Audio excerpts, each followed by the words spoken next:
absolutely pathetic. Oh my goodness. So if you haven't heard, you have this tap dancing buffoon of a man named Sherrone Moore. Now he's one of the coaches at Michigan, okay, the college. And he is asked regarding the situation. You have Jalen Milroe who made a statement regarding one of his coaches saying that, hey, you shouldn't be a quarterback. And Jalen was like, well, when the reporters asked him, he was like, how would it make you feel if somebody told you suck, okay? Reaction to Bill O'Brien telling you that you shouldn't play quarterback. Do you remember how you felt when he said that? How would you feel if I told you suck? Probably wouldn't like it. Okay then, so that's exactly how I felt, you know what I'm saying? So like, biggest thing for me, be true to myself and, stay the same. Nothing changed about me. Only thing that changed me was I had the opportunity and I seized it.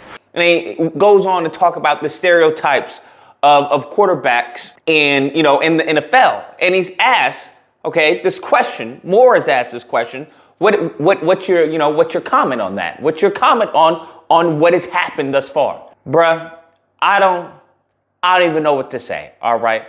I don't even know where to begin. Because those people that just offer up information that no one asked for? That's what this man does. It was tantamount to someone asking you, hey, what day is it today? Is it Monday or Tuesday? I can't remember. And the person responds, do you know I have a white wife? Yeah, that's correct. I love her very much. That is, that is what happened. This man, the first words out of his mouth are, I don't see color. Lord in heaven. Lord in heaven, I see why we as a collective are in the position we're in. Because much of the black men, unfortunately, who are in the position to actually make a significant and substantial change are buck broken. It's as simple as that. They're buck broken. They're done. It's finito. There's nothing there but a shallow, hollow carcass of what seemingly on the outside is a black man. Everything else is gone. All right. Everything else is essentially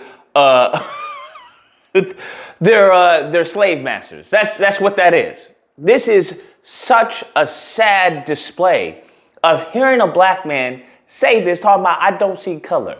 And then you want to know what makes it even hysterical? You want to know what truly makes this just a comedic display? Is that he then goes on to say, I have a Caucasian wife. Sir, what are you talking about? How I'm wondering, you say you don't see color, but obviously you tell everyone that you have a Caucasian wife and a mixed child. Can someone explain to me? Can someone tell me? Because I don't get it, bro. I don't get it. I hear you, all right? I hear you because I very much disagree with Umar when it comes to the whole snow bunny and non-black situation, but I absolutely 100% positively will acknowledge that there are freaking tap dancing maroons such as this person, okay? I don't disagree at all. I do not disagree at all. This man is a clown. He's a joke. He's not a representative. And the only reason he's in the position that he is in, I would argue, because he has been kissing, brown nosing, and probably a little bit more than that to get where he is. That's to be honest, that's what they promote. We see this in the political arena. That's exactly who they promote. You talk back, you fight against as far as the powers that be, off with your head, you're bye-bye. But as long as tap dance, whether it's for a Biden or tap dance for whether it's Republican or whatever, they will applaud that. Absolutely. We give you the narratives and we'll use your black face to spit out these narratives. Because that's what we'll use as a shield. This mofo, I go and find out that I was like, I knew his face looked familiar. This was the same mofo that I come to find out was crying on TV about his white coach. I want to thank the Lord. I want to thank Coach Harbaugh. I love you, man. I love the shit out of you, man. I beg your pardon. I beg your pardon. Who, mind you, let's give a little context, okay? The white coach was caught cheating That's essentially what he was caught doing. He was caught spying on teams, giving him an advantage. Okay, that's what he was caught doing.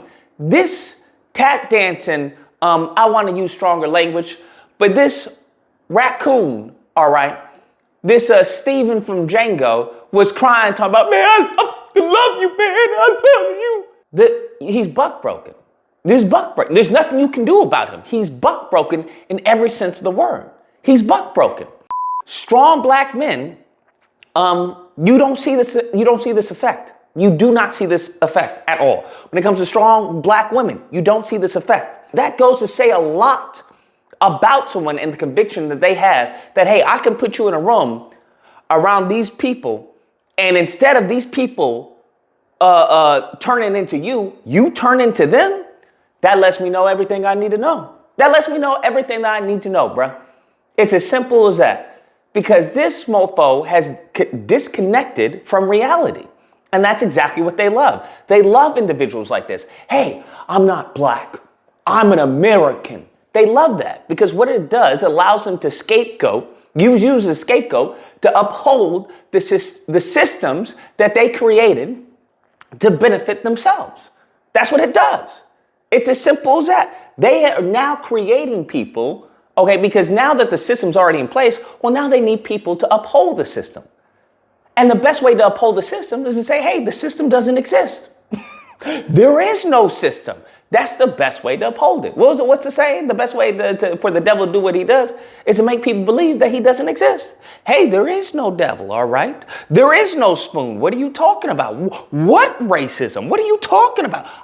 This is colorblind society. We don't see color. What do you mean? We're all Americans here. And, you know, I don't know what to say, man. I'm just sick and tired of this. I'm sick and tired of these mofos. He should be socially ostracized. It's as simple as that. But unfortunately, the people and the powers that be that have power in this country, they will hire him. Just like we see it when it comes to police departments. We do everything in our power to get these mofos fired. What happens? They go to another department. So there needs to be more severe consequences to this traitorous behavior. That's what I mean.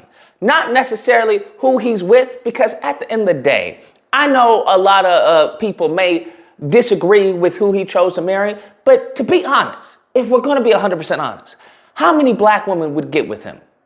Don't shoot the messenger, but if we're going to be honest, how many black women would get with a man like that? I don't know any. Maybe you know some. All right? I don't know any. And furthermore, I wouldn't want anyone to get with someone like this. He's where he needs to belong. He's right where he needs to belong. That's exactly what it is. Oh, hey, everyone's talked about Harriet Tubman, but people don't want to talk about the people that didn't want to go with her.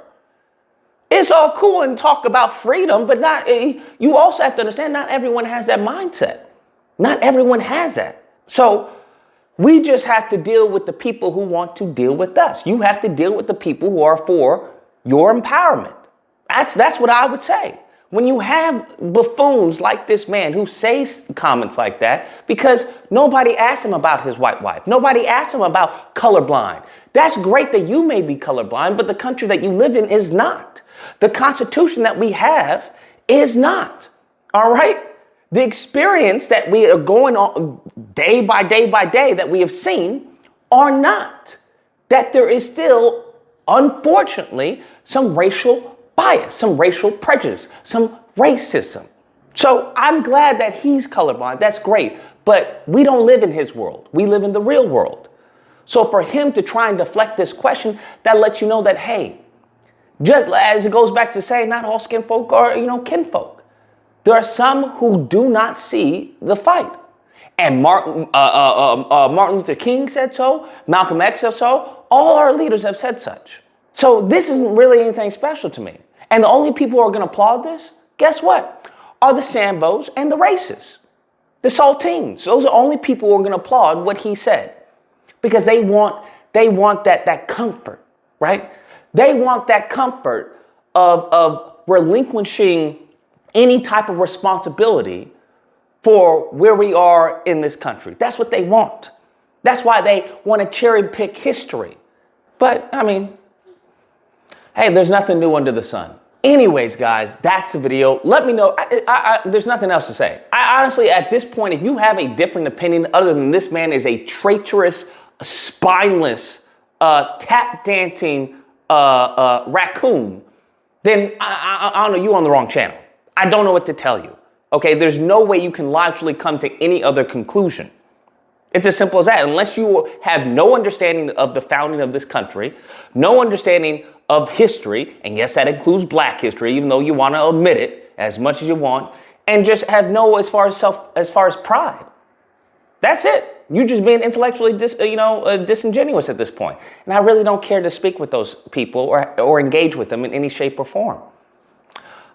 So I hope you guys enjoyed the video. If you didn't, and you disagree, feel free to call in during Disagreement Day, which is today. Simply held Friday through Sunday. There'll be a number on screen. You call in, we duke it out. Either or, hope you guys enjoyed the video. If you did, please feel free to like, share, comment. I expect to see some fragility in the comment section. Some people, oh, Lucas, you're a racist. Okay, you're a racist. It's reverse racism. Reverse racism. Boy, Lord, I've heard it all.